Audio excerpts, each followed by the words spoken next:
Oras sa Father Lito Jimenez, alas 4:10. Uy! Nakapag-break ka na ba? Nakapag-relax ka na ba? Saan ka man nagtatrabaho, mapa-opisina man o work from home o mula mismo sa pwesto, sasabayan namin ang break time mo. Sasabayan namin ng mga balita at komentaryo, mga panayam ng mga taong viral ngayon. DZRH Break Time! RH Break Time!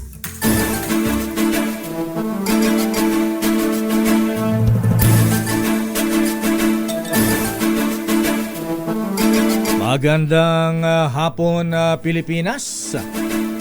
Ako po si Delio Macalma. Ako naman, Thea Petro Corpuz. At narito ang headlines ng ating mga balita ngayong araw ng Lunes. Ang bilis ng panahon, Marso na. At res ng buwan ng Marso.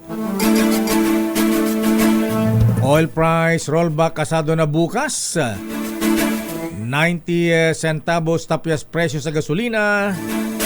80 centavos naman ibabawas sa presyo ng diesel.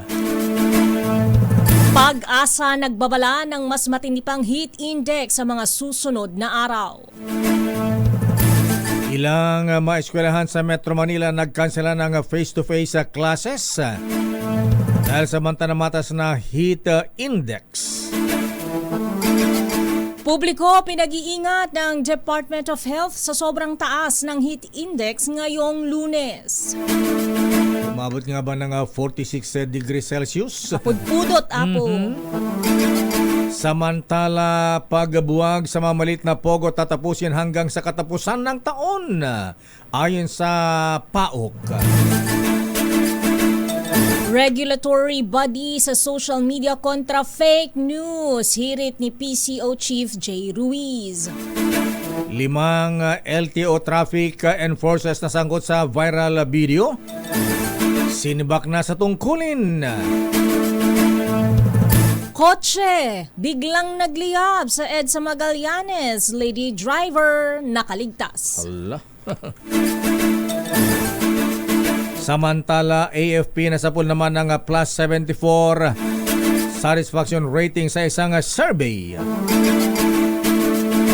Viral beauty contestant na nagsabing hindi niya alam ang COMELEC.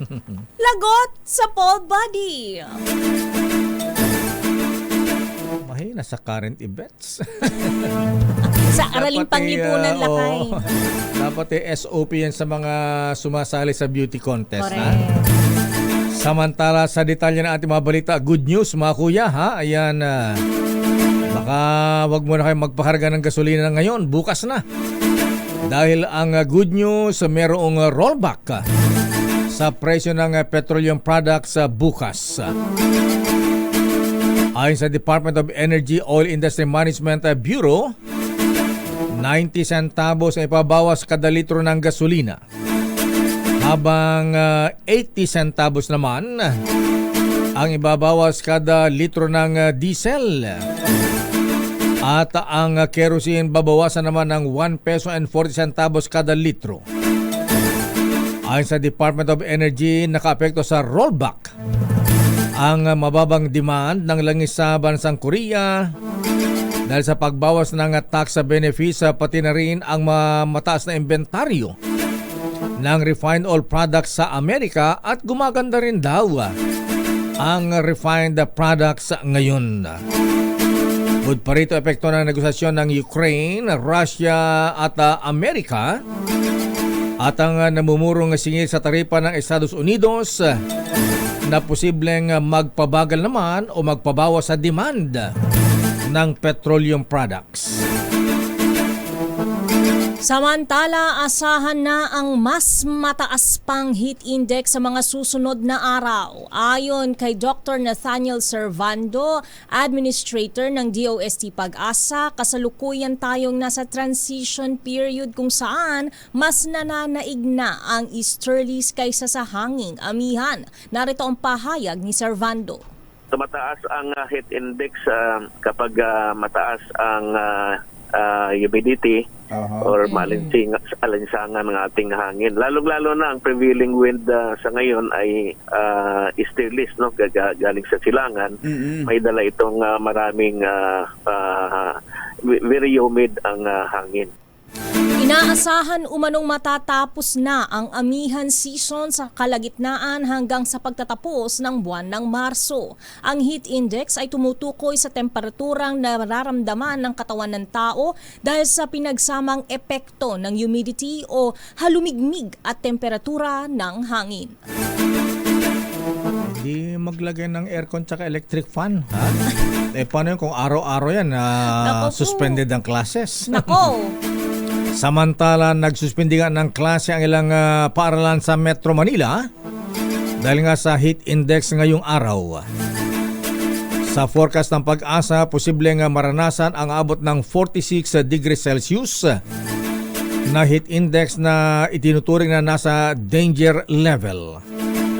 Kabilang sa mga nagsuspindi ng face-to-face classes, ang mga eskwelahan sa Caloocan, Manila, Malabon, Marikina, Parañaque, Pasay at Valenzuela City. Sinabi naman ng Pag-asa na asahan na ang mas mataas pang heat index sa mga sumusunod na araw dahil patapos na ang amihan season.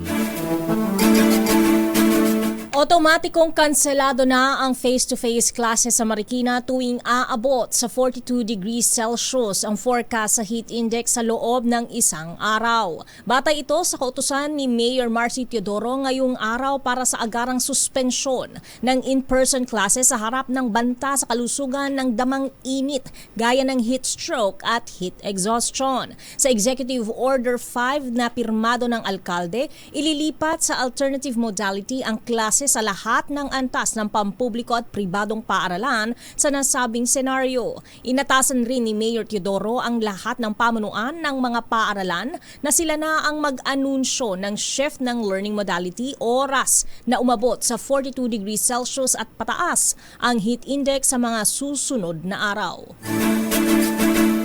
Tiniyak naman ng Malacanang sa publiko na ipapatupad nito ang mga kinakailang hakbang para labanan ang posibleng epekto ng mataas na heat index sa agrikultura at maging sa ating ekonomiya.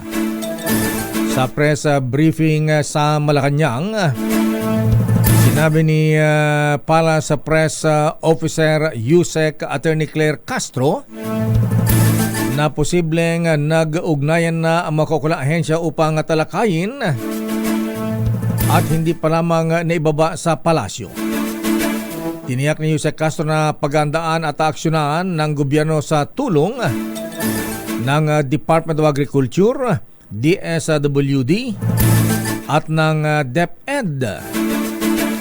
Nauna nang naglabas na abiso ang Department of Health sa publiko na protektahan ang ating sarili sa heat-related illness katulad na lamang ng heat cramps, heat exhaustion, fatigue, pagkahilo, pagsusuka, at heat stroke. Yan ang mabigat.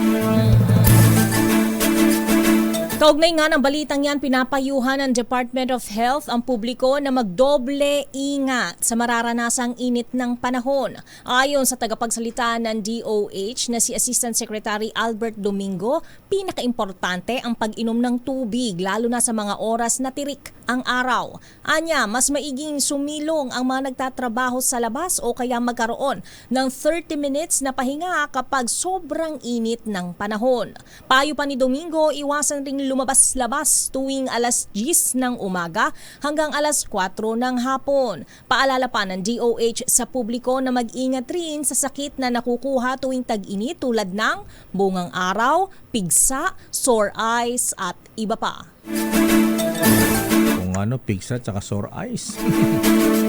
Samantala, kumpiyansa naman ng Presidential Anti-Organized Crime Commission paok na matatapos na ang problema ng bansa sa isyu ng Pogo hanggang sa matapos ang taon. Ha? Ang tagal. Dapat nga Disyembre pa tapos na yan eh. Parang ha? behind lakay. Behind schedule. Ang kupad-kupad naman. Ito ay sa pamagitan ng agresibong kampanya ng PAOK sa tulong ng iba pang ahensya ng pamahalaan at mga lokal na pamahalaan. Kung hindi bibigyan ng proteksyon yung mga bossing ng Pogo, problema, kumpare lang general ha? Ayun lang. Kumpare pa ng ilang sekretary. Ayun. Sa update ni PAOK spokesman Winston Casio, 3 malalaking scam hub ang nalansag nila simula lamang nitong entrada ng taon na nagresulta sa pagkakaresto ng 559 na dayuhan. Kabilaan niya rito ang pagsalakay sa Sanggusali sa Parañaque City at isang condominium at sa basement na isang hotel sa Pasay. Pero sa Manila yung pag-aari ng tinatawag na untouchable, hindi nakasuhan, pinakawalan yung mga Chinese Pogo workers, kinasuhan pa yung 2 general. Powerful, Lakay. Oo. Sinibak pa sa tungkulin ang 2 general na nanguna sa raid. Binaliktad ang pangyayari. Sila pa ang kinasuhan ng extortion daw. Samantala, idinagdag pa ng PAOK na 5 puganteng dayuhan mula sa China ang pinusasan sa raid sa Parañaque City noong February 17. Sabi ni Casio, patunayaan niya ang malaking operasyon na ito na marami pang Pogo bosses ang nananatili sa bansa sa kabila ng total ban na ipinatutupad ng Pangulong Bongbong Marcos Jr. Paano yung mga boss dyan? Iba malalapit mismo sa top officials. Ayun. Paano yan? Padrino pala, Lakay. Padrino. Hindi lang padrino, kumpare pa. Kumpare. Gagaling din ng mga sindikato, galing kumuha ng padrino. Ano ha? Kaugnay nga ng balitang yan, dapat nang kumilos ang pamahalaan at repasuhin ang operasyon ng Philippine Inland Gaming Operations o PIGO bago pa lumala ang problema kaugnay nito. Ito ang deklarasyon ni Senate President Francis Cheese Escudero dahil hindi umano napapansin ang PIGO at tanging nakatutok ang lahat sa masamang epekto ng Pogo, may PIGO, Lakay. Kinalampag niya rin ang PAGCOR na maglabas ng cost-benefit analysis sa operasyon ng online gaming operations ng PIGO na madaling ma-access ng mga Pilipino. Paliwanag ng Pangulo ng Senado kung ang Pogo ay mga dayuhan ang nagsusugal at nalululong sa bisyo, sa PIGO naman ay mga Pilipino na ang nagsusugal. Giit ni Escudero kung ano ang naging trato sa Pogo ay dapat ganun rin ang pagtrato sa PIGO. Samantala, itinutulak naman ni Presidential Communications Office Secretary J. Ruiz ang pagkakaroon ng regulasyon sa social media para matugunan ang mga fake news, misinformation na nasasangkot pa sa pambansang seguridad. Ayon kay Secretary Ruiz, pinag-aral nila ang posibilidad na magkaroon ng regulatory body katulad ng Movie Television Review and Classification Board, MTRCB, na namamahala sa traditional media. Sinabi ni Ruiz na may posibilidad din na kasuhan ang mga personalidad na nagpapakalat ng mga maling impormasyon. Sinang-ayon naman ito ni Attorney Claire Castro, Undersecretary ng PCO, at sinabi nito na may pag-ugnayan ang Malacanang sa mga mambabatas sa Kongreso dahil sila ang gagawa ng batas para ito ay maisakatuparan.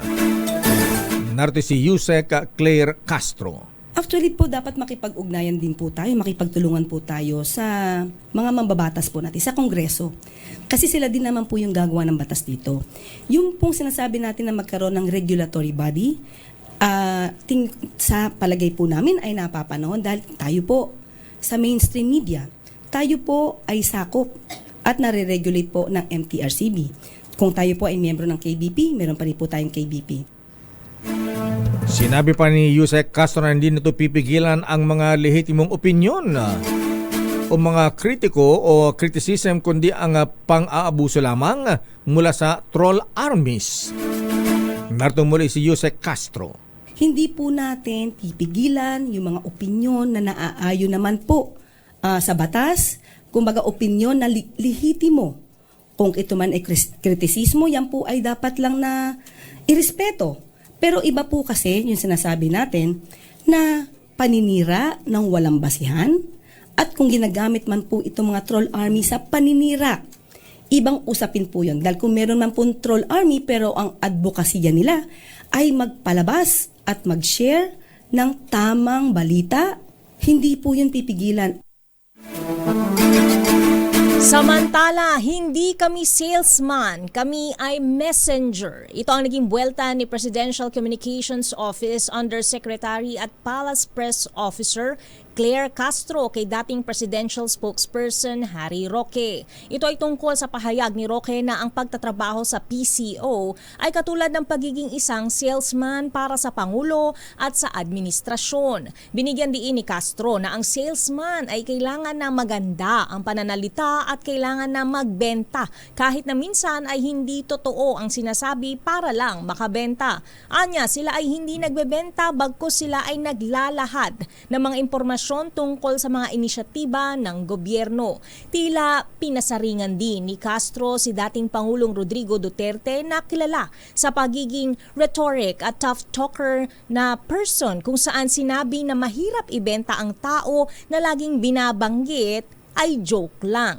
Narito ang naging bahagi ng pahayag ni Castro.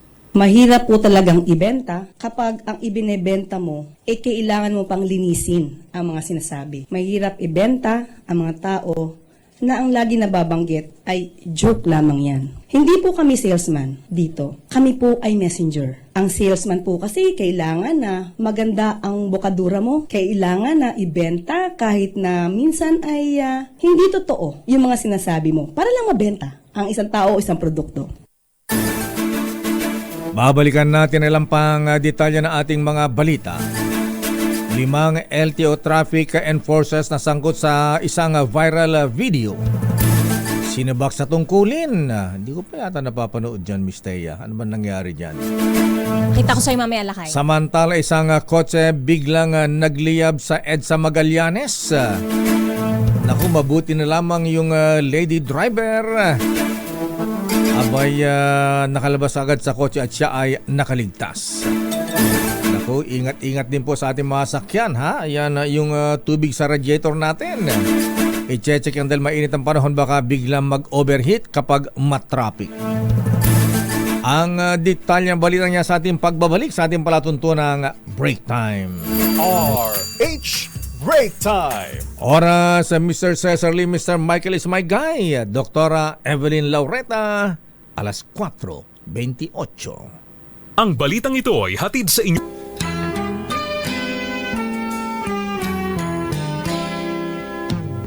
See the curtains hanging in the window in the evening of a Friday night. Little light is shining through the window, lets me know everything's alright. Summer breeze makes me feel fine. Kung summer breeze. Kaso Ang heat index init. Ayan, Ang hapdi sa balat-lakay. high heat index, Pero ingat po mga kaibigan dahil mainit ang panahon, abay delikado po tayo sa sunog. Katulad kanina mga kaibigan malaking sunog ang nangyari kaninang umaga. Abay dyan po sa Muntinlupa at meron din sa UP campus sa Quezon City. Isang residential area sa Daang Tubo, Barangay UP campus Quezon City ang nangyaring sunog kaninang 9:37 ng umaga. Itinaas ng Bureau of Fire Protection ang sunog sa ikatlong alarma bandang alas 10. Ayon kay Barangay UP Campus Chairman Lawrence Bong Mapala, umabot ng 50 kabahayan ang tinupok ng apoy. 4 na residente at isang fire volunteer naman ang nirespondehan ng paramedics. At na-recover naman ang nasunog na baril. May baril. Na-serve sa firearm naman ng isang miyembro ng PNP sa loob ng kanyang bahay. Samantala namatay naman ang 13 pusa. Wow! Sa sunog naman na nangyari sa Pandacan, Manila. Ayon naman sa Bureau of Fire Protection, nagsimula ang sunog kanina alas 7:56 ng umaga at itira sa ikalawang alarma. Sinabi naman ng investigador o arson investigators nang saninang sunog ay napabaya ang pagluluto. Hindi man napansin ng pamilya ang usok dahilan para magpanik sila at iwan ang kanilang, mamahalin pa yata ito si Miss Teya, ha? Ano yung lakay? Ang kanilang alagang 13 pusa. Wow! Baka nag-breed pa sila. Dami nilang pusa. 13, ha? Samantala, nasunog nga ang isang kotse sa kahabaan ng EDSA Magallanes sa Makati City kaninang pasado alas 11 ng umaga. Ligtas naman at walang tinamong galos o sugat ang lady driver na tumanggi ng magpabanggit ng pangalan ng makababa agad ng kotse bago pa magliyab. Walaan niya siyang kamalay-malay na muusok na pala ang kanyang sasakyan sa alam niya ay wala namang sira. Kwento naman ng isang bus inspector na nakasaksi sa pangyayari, pinaran niya ang kotse matapos makita itong umusok para makababa ang driver. Unang pinagtulungang apulahin ng mga motorista at security guards sa lugar ang nagliyab na kotse. Iniimbestigahan pa ang sanhi ng insidente na nagdulot ng mabigat na daloy ng trapiko sa northbound ng EDSA Magallanes kaninang tanghali. Siguro yung mga medyo luma ang sasakyan, ha? At na siguro bago may nabibiling maliit na fire extinguisher ngayon na Miss Teya. Dapat Kotse lakay. talaga. Yes, dapat laging merong ganun. Yes, para lahat mainit ang panahon, di natin alam. Correct. Kahit brand yung ating sasakyan, baka mag-overheat yan, mahirap na. At sinibak naman sa tungkulin ang 5 traffic enforcers ng LTO. Nasangkot naman sa viral na insidente sa Panglao, Bohol. Ayan. Ito ang kinumpirma ni DOTR Secretary Vince Dizon. Sa viral video, ito ba yon? Makitang marahas na inaresto ang lalaki na nagpakilalang magsasaka. Kaya siya may dalang itak habang sakay ng kanyang motorsiklo.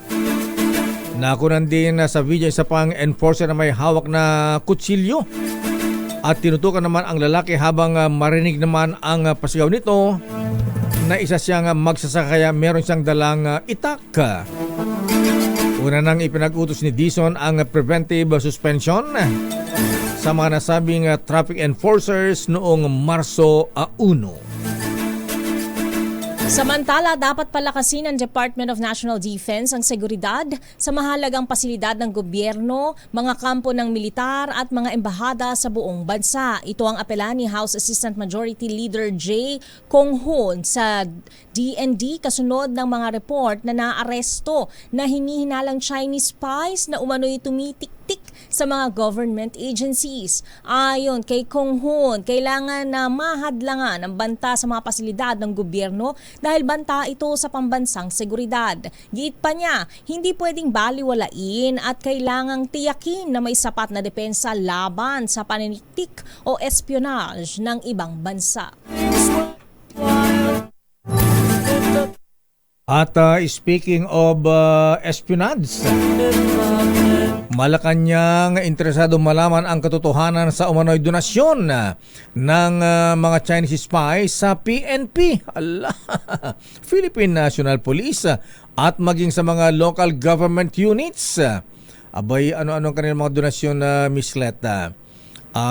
Cellphone, mga computer, laptop, ano pa ba? Barel? Ano kaya? Alamin natin ang report mula kay Aris 14. Let Narciso, please come in. Miss Let. Miss Let? Kay Miss Thea, nararapat lamang umanong imbestigahan ang sirkumstansya sa sinasabing mga donasyon ng hinihinalang Chinese spies sa police force at ilang lokal na pamahalaan. Sa press briefing sa Malacanang, sinabi ni Palace Press Officer at PCO Undersecretary Claire Castro na wala namang masamang tumanggap ng donasyon kung in good faith. Pero ibang usapan anya kung may ibang dahilan ang pagbibigay ng donasyon at ito ang dapat malinawan mula sa tumanggap ng mga opisyal ng LGUs. Binanggit ni Castro na nabalitaan nilang noong panahon ng pandemya ay marami ding tinanggap na ambulansya at iba pang sasakyan ang Davao City sa ilalim ng pamumuno ng nooy mayor na si Vice President Sara Duterte. Narito si Yusek Castro. Wala pong masama kung tatanggap tayo ng donasyon. if it is done in good faith. So kung ito naman po pala ay parang ibinigay, pero merong kakaibang dahilan for that, kailangan po nating imbestigahan yan at kung sino man po yung mga tumanggap na mga opisyal ng LGU, dapat siguro po malaman natin para hindi na po maulit kung sila man ay nagagamit, kung hindi man nila alam na nagagamit sila. Una rito, sinabi ng PNP na iniimbestigahan na nito ang napaulat na nagbigay umano ang mga espiya ng China ng donasyong sasakyan na pinaniniwala ang sukol sa dalawang pulis at LGUs.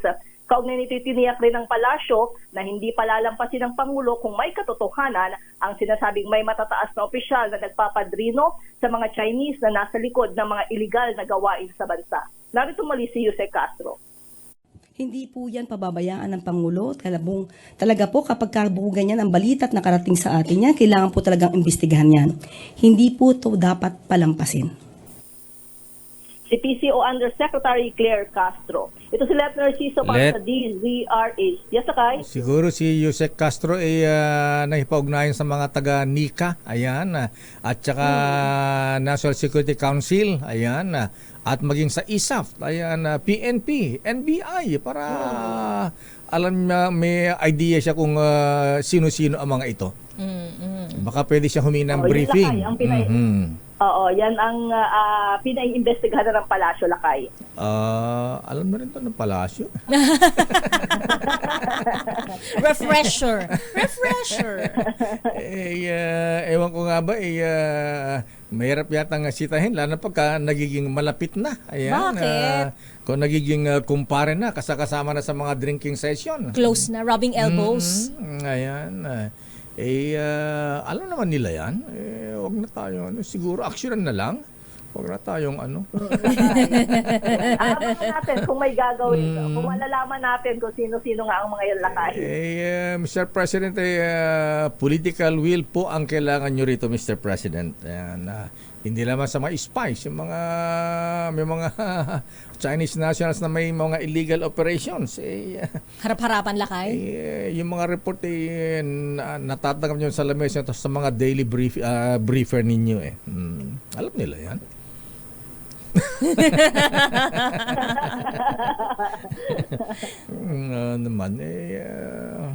Action lang ang kailangan. Ayan, Miss Let. Baka dapat may nasasampulan na Lakay, may nakikita. Ang malungkot kasi rito yung mga nagpupuyat, ayan, nagtatrabaho, ayan, mga intelligence gathering. Pagka nakatimbog ng malaking isda, lalo na kung may malaking kapit, Mayayari. ayun, yun ang huli, kakasuhan pa. Baligtad ang istorya. Nakakalungkot naman yung ganyan. Ay, talaga. Ayan, kahit ipagtanong mo sa NCRPO, alam nila yan. Naku. Okay, maraming salamat, Let. Ayan, yan ang malungkot Balik sa Lakay at Miss Thea. Yan ang malungkot na mga pangyayari. Sabi, Lakay, kailangan pa bang i-memorize yun? Ayun. Dumako naman tayo sa Senado. Alok na tulong ni Senator Coco Pimentel sa pag-draft ng Rules of Impeachment. Welcome kay Senate President Cheese Escudero. Idetalye mo ang balita, RH28, Raymond Dadpaas. Raymond. Mr. Mayor, tinanggap ni Senate President Francis Cheese Escudero ang alok na tulong ni Senate Minority Leader Aquilino Coco Pimentel III para sa pag-draft ng rules para sa impeachment. Ayon kay Escudero, isa itong welcome development dahil hindi siya namimili kung sino ang gustong tumulong. Aminado ito na si Senator Coco ay isang bar top na chair kabilang sa iilan na abogado na miyembro ng Senado. Ang legal team ng Senado ay makipag-ugnayan sa kanya para sa pagbalangkas ng rules of impeachment. Si Senate President Escudero pinaunlakan ang imbitasyon ni Senador Pimentel upang magtungo sa Marikina City upang siya ikampanya doon bilang congressman ng 1st District. May malaking populasyon naman sa barangay, barangka at mga karatig barangay na mga Bicolano. Narito si Senate President Cheese Escudero. Welcome ko ang kanyang alok na tumulong sa pag-draft ng rules. Hindi mahalaga sa akin kung sinong mamumuno dito. Pero anuman tulong ay tatanggapin namin at makikipag-ugnayan ang aming opisina at ang legal team ng Senado sa kanya, kaugnay sa kanyang mga ideya sa rules. Hindi ko kinakaila. Bar top notcher si Coco, tama siya. Isa siya sa pakonting abogado dito sa Senado. Si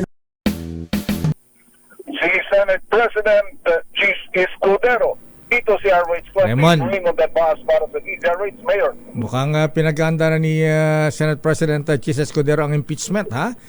Bagong pukis, ayan. At saka, Fresh Oo, ba? ayan, Fresh tsaka look. iba na talaga ang may misis na artista, ano, ha? Na-maintain ng maayos. Oo, na tsaka kita mo si Senator Chis ngayon, ni Rosy Chicks pa ngayon, ha?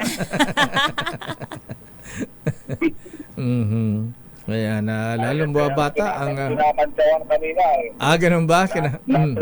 Oo. Akala ko ako lang nakapansin. Akala ko ako lang nakapansin. Diyan pala sa Senado, kinakantsawan na siya. Anong kantsaw? Hindi kasi pag ganyan ako minsan, humaharap ng mga news conference ko minsan naka-t-shirt lang yan, pinapatungan lang yan ng jacket eh. Pero kanina, nakabarong na mukhang bagong almirol, kaya Nakapostura. kinakantsawan dito mo sa Senado. Dapat lang naman, Senate President eh. Ayan, dati-dati yung mga senador, mga congressmen nun puro naka-Amerikana eh. Ha? Ayan. Iba rin kasi ang arrive, Raymond, pagka nakabaro kayo na Amerikana, di ba? Kaysa yung t-shirt lang, Senate President ka pa man din. Ayun na nga, yun at sabi nga, kaya siguro sabi nga niya dalas-dalasan na daw niya dahil mukhang marami na rin ang nakapapansin na Mayor at Mr. Ayan, buti naman, ayan. Okay.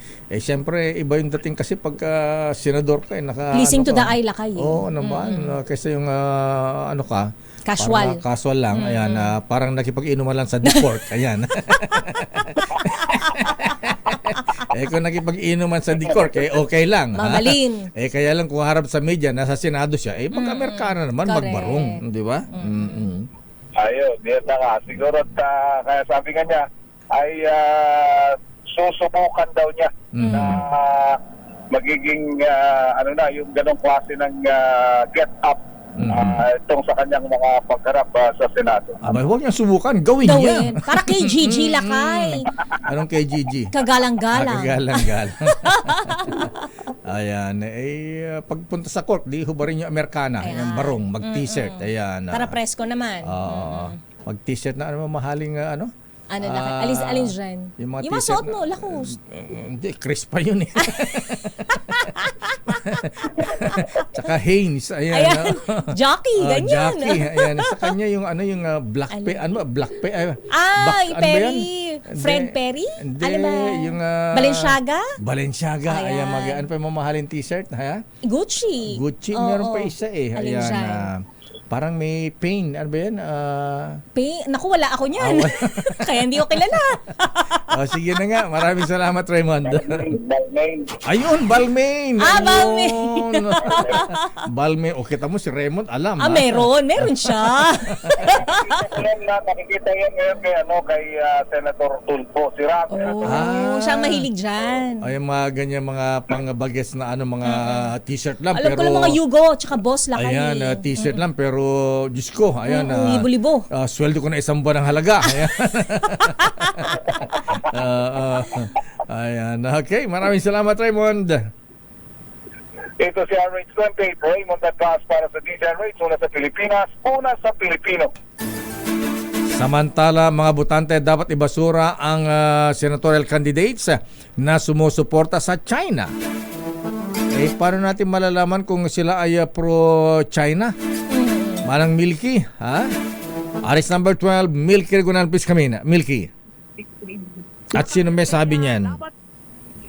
Dapat magkaisa ang mga botante na ibasura ang mga kandidato sa pagkasenador na mas pabor daw sa China at hindi ang prioridad ang interes ng ating bansa.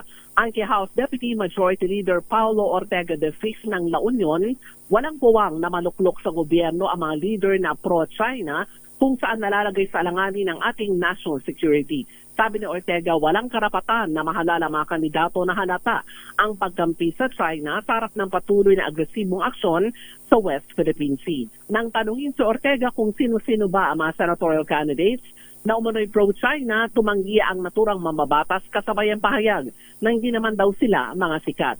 Narito si House Deputy Majority Leader Paulo Ortega de Fif. Hindi sila sikat hindi ko sila kilala. Oo. Yung mga medyo pro-China na maingay, hindi naman ganun. Yung mga number 40, number 50, hindi ko na pinapansin. Ha? Sa kabila. Sus naman, kayo talaga. Hindi, pero ano kasi, hindi naman, parang dinidisguise kasi nila, puro sila bato ng issues. Sabi ko nga, di ba, plataforma bago paninira. Yung mga malalakas maninira sa administrasyon, nako, yun na yung mga, yung mga nasa baba, yung mga hindi masyado sikat. Yun na yung mga pinopondohan nila. Pero ang problema, baka yung binibigay na suporta o tulong, hindi na rin nila ginagamit sa kampanya. O, di ba? Ang nagipahayag ni House Deputy Majority Leader Paulo Ortega V. Umaapela naman si Representative Geraldine Roman ng Bataan sa mga botante na maging mapanuri at isipin ang pambansang seguridad ng Pilipinas. Ako si New Greg Gunahan nagulat para sa DCRH, una sa Pilipinas, una sa Pilipino. Iba rin ang tabas ng dila ni Congressman Ortega. No? Medyo may katalasan na kaya. Matalas-talas din ang dila nito. Maraming salamat, Manang Milky. Samantala, iginiit ni Senate President Cheese Escudero na nararapat lamang na ang kontraktor mismo ng bumagsak na tulay sa Kabagan Isabela ang magpagawa nito na walang gastos ang gobyerno. Ito anya ay kung mapatutunayan sa investigasyon na sila ang may kasalanan. Pero ayon kay Escudero, ang problema sa naturang tulay sa Isabela ay hindi ito isahang bidding para sa iisang kontraktor kundi phase by phase ginawa. Para kay Escudero, mas prioridad na ma-restore ang tulay para magamit kaysa agad na i-blacklist kung sino man ang kontraktor nito. Narito ang pahayag ni Escudero. Ibang proseso yung blacklisting dun sa akin na mas importante yung liability ng contractor kung siya nga may kasalanan na gawin yung tulay at no cost to government. Yun ang mas mahalaga para sa akin. Kung mapablacklist man siya pagkatapos, desisyon na ng DPWH yan. Pero mas importante, magamit at mapakinabangan ng ating mga kababayan yung tulay na ginawa precisely para makinabangan ang taong bayan. Samantala, nauna nang inirekomenda ni Escudero na ang DPWH Central Office ang mag-imbestiga sa pagbigay ng nabanggit na tulay dahil ang nagpatupad anya ng proyekto ay ang regional at district level ng ahensya. Balikan natin ang pang detalya ng ating mga balita. Abay, yung pong isang contestant na isang beauty pageant na hindi alam ang COMELEC. Aba, iimbitahan daw ni Chairman Boy George Erwin Garcia. Lelecturean niya lakay. Mukhang lelecturean tungkol sa COMELEC, ha? Ayan. Mukhang hindi pa yata kasi bumoboto ito, Miss Thea, ha? Pero yung edad ata lakay kasi 20 years old dapat na. botante na rin. Hindi pa kasi hindi siya registered. Hindi, 18 kung kailan ba ang last election? 2022, ha? Talaga hindi pa bumoboto ito. Oo, hindi Ayan. pa. Pero Ayun kahit na, yan, COMELEC, di alam. Ayan. Oras, Miss Thea. Kulang-kulang 7 minuto bago mag-alas 5 ng hapon. Taga-udong ko na nga ron. Pasensya kayo na Yung black paint pa, blank paint at saka balmain. Ano ang pronunciation yan? Blank pan. Blank pan. Yung blank paint. Ba? Oo. Ang meron lang tayo lakay, back pain. Ayan. Ano isa pa? Ayan. Yung sabi niyo ni lakay. Yung balmain. Balman. Ganun ba yun? Yun ang pronunciation wala kasi tayo nun nakita ko lang sa Green Hills minsan yan Samantala, bago ang ilang pang detalye ng ating mga balita, happy birthday muna kay Konsehal Mara Bacani ng Antipolo City at ganoon din kay Maine Mendoza Aldab. Binabati ng kanyang mabait na father-in-law. Ayan. Congressman Art Atayde. Ayan. Hello, Tito. Hello, Tito. At siyempre, mula sa kanyang Mr. Congressman Arjo Atayde. Ayan. Happy birthday din kay Kuyang Danny Dizon. Ayan, Opet Dizon. Kay Kuyang Marco Paulo Taruk at Noli Unchenko at very worshipful Wharton Chan. Happy birthday. Attorney Noble Raji Mendoza at Secretary Larry Gadon. At congratulations sa mga incoming officers ng Kitang Lay Masonic Class number 256. Mga brethren, sila ay nag-imbita sa kanilang installation sa March 15. Doon sa Cagayan de Oro City, layo. Worshipful Master Rolly Legria, Senior Warden Alain Clamonte, Junior Warden Vincent Cabalida. At sa detalye pa rin na ating mga balita, iimbitahan ng COMELEC ay isang TV contestant sa isang beauty pageant mula sa isang noontime show na nag-viral sa social media. Viral ba ngayon yan? Ayan. Wala ka ngay. Di ba tinanong kung ilan ang island sa Pilipinas? Ayan. Walang ganyan. Walang low tide, high tide, walang red tide. Ayan. Kaugnay ito sa pahig na isang babae na wala umano siyang alam tungkol sa COMELEC sa kabila ng kaliwat ng balita tungkol sa darating na eleksyon.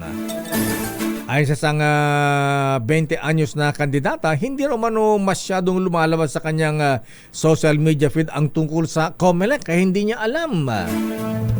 Dahil dito ay napikon yata ang chairman ng COMELEC.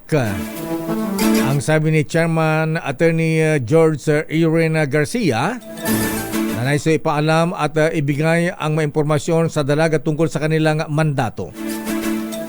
Batid ni Attorney Garcia na may mga kababayan pa rin natin hanggang sa ngayon ang hindi lubos na pamilyar sa COMELEC kaya mahalaga ang pagpapaigting sa voters education.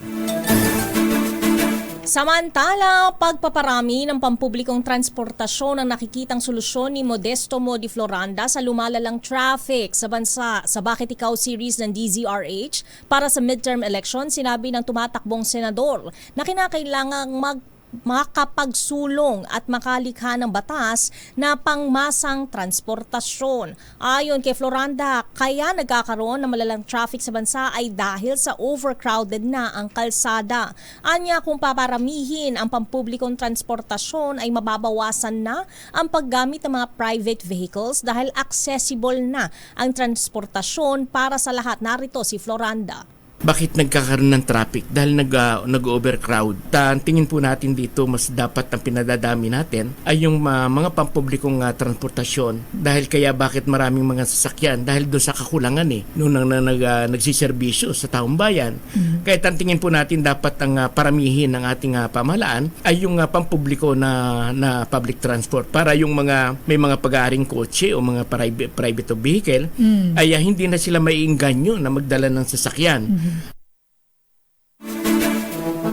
Samantala, humirit naman ang Trade Union Congress of the Philippines TUCP ng tinatawag na heat break ngayong tumitindi ang init ng panahon. Ayon kay TUCP President at House Deputy Speaker Raymond Democrito Mendoza, dapat magpatupad ang mga employers ng heat break lalo sa mga outdoor workers kapag sobra ang tindi ng init ng panahon. Lalo mga construction workers, paano kaya yan? Tinukin ng TUCP ang mga critical na oras para sa mga manggagawa na nagtatrabaho sa labas mula alas 11 ng umaga hanggang alas 2 ng hapon.